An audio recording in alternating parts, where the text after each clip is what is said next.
以色列气候干燥，资源匮乏，可就是在这块国土面积不足1.5万平方公里、人口仅为800万的弹丸之地上，却上演着研发投入占比 GDP 全球第一，人均风险投资额全球第一，每1万名雇员中科研人员占比全球第一，除美国本土外，在纳斯达克上市的公司数量全球第一的众多神话。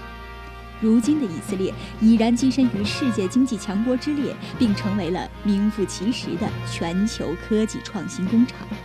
究竟以色列人对于创新的理解有何不同？是什么让这块贫瘠的土地可以孕育财富，以小见大？本期话题，我们将带您走进2016中以科技创新投资大会，对话著名风险投资家英菲尼迪掌门人高哲明，一起寻找犹太人的成功法宝，破解以色列的创新秘诀。观众朋友，我现在所在的位置是北京中国大饭店，为期2天的2016中以科技创新投资大会正在这里如期举行。我们都知道，以色列无论从地域面积还是从人口总量来说，都是一个小国，但是这个国家却在高科技创新领域取得了卓越的成绩，可以说是一个创新的大国。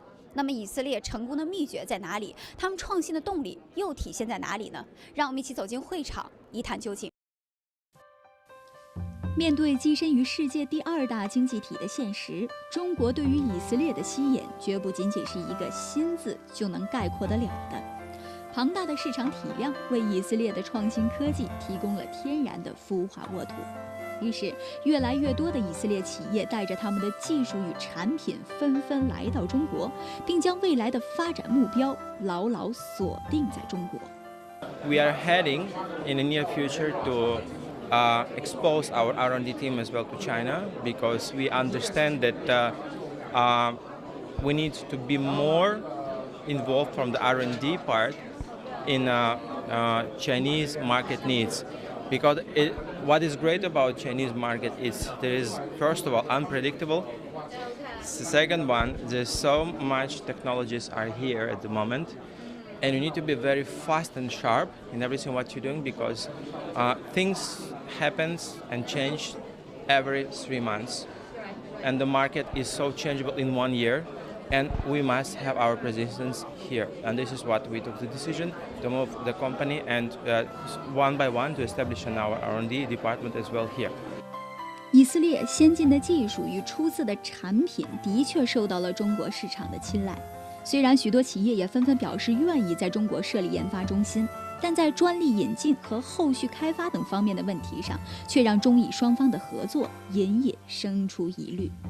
犹豫就是他们核心专利现在还不能转移到中国来，因为他们是1块钱1块钱的，这个也是对的。我们由于来中国也是要保护我们原创的资产权，就是他们投资1块钱，以色列政府就投资1块钱，所以它最终那个 IP， 最终那个专利是不可以离开以色列的。可是应用可以，其实也够好了。我们以后国家也应该参考这种意义。我们我们出来的 GDP 要留在我们自己的国家，可是后边衍生出来的很多 GDP 可以到全国去全世界去。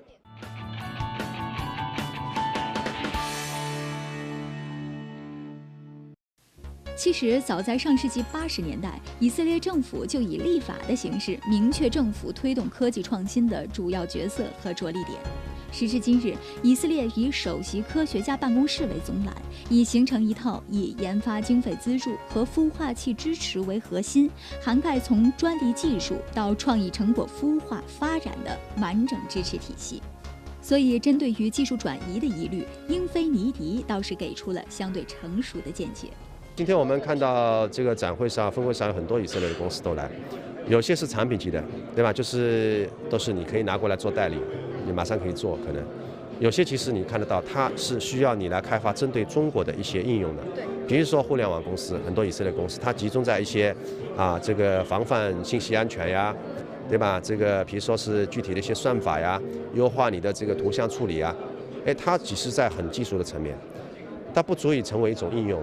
对吧？就这个应用是你中国企业你要去动脑筋，因为你干的跟我的一样，是竞争关系，而不是一个合作关系。所以最好的方式是既有竞争，更多的又是合作。那这样的话，你两个国家之间的一些比较优势就能出来了。这个比较优势就是你资源互补的一个方面。任何中国企业，你要做成一个百年老店，更有长远的发展，你必须要有国际化的视野。如果你现在还没有，就应当从现在开始准备拥有。那么我们是非常坚定的认为，这个一定是个趋势。所以说，你将来看很难有本土化的基金完全坚持本土策略，说我很接地气啊，我不管你国外怎么样，我自己能做得很好，我不觉得是这样。一定是要融合各个地方的各个国家的有国际化的这种操作的能力、视野，这样的团队、这样的基金、这样的平台，才可以把更尽可能的资源汇聚在一起，为各方能够创造价值。的确，没有放眼全球的视野，就很难在竞争日益激烈的资本市场独善其身。而对于正在由制造大国向制造强国转型的中国而言，如何在世界新一轮科技革命和产业变革中抢占先机，创新驱动的背后，人才资源的支撑尤为重要。You think yourself is not just a financial player. You'd like to make yourself be a strategist. These years, there is a policy published by Premier Li Keqiang, means public entrepreneurship innovation. This year, it is also the opening year of the 13th plan of China. How do you think about the economic strategy? Is there any benefit you can get from this kind of strategy or this kind of situation? Well, I think China is doing the right thing for China, which means shifting the economy on a few levels, more market-oriented, more innovation-based, private sector a bit stronger, anti-corruption, restructuring resources, going out of China as outbound. I think all the moves China is doing are correct. It does influence certain industries and weaken the economy, but for the long term, it's the right thing to do. It will save China in terms of crises.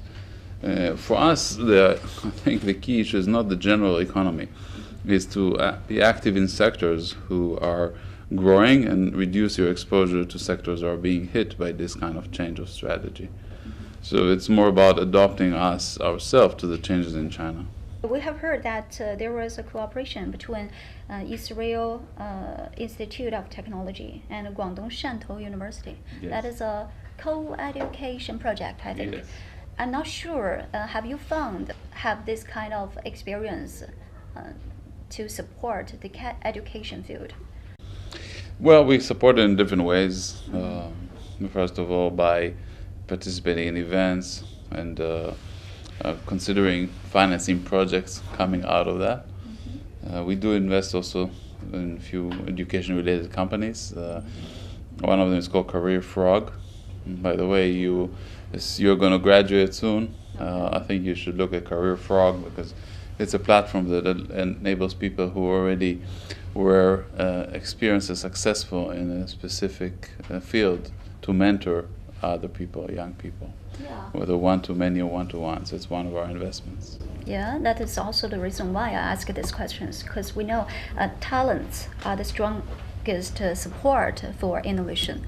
And no one say we have enough talents. We always lack of talents. Yes. What do you think the definition of the talents? Well, the talents we need is a combination.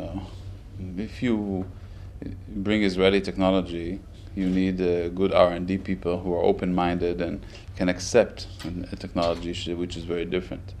And on the other hand, we need people who have very good market understanding and market execution.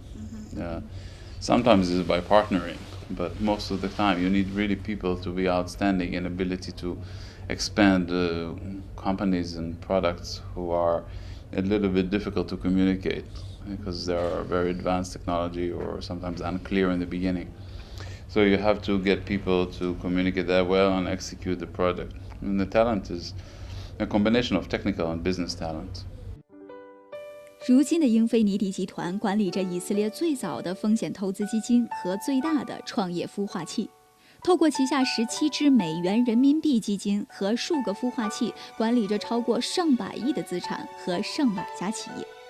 凭借着创新技术引入加跨境资本投资的投资模式，英菲尼迪赢得了中国各地政府的高度赞扬和全力协助。与此同时，如何为中以之间架设桥梁，为两国合作穿针引线，成为了高哲明一直思考的问题。2016中以科技创新投资大会无疑成为了最合适不过的载体。即便2天的大会容量有限，但会议所释放出来的强烈信号，再一次印证着中以未来合作的广阔空间和无限可能。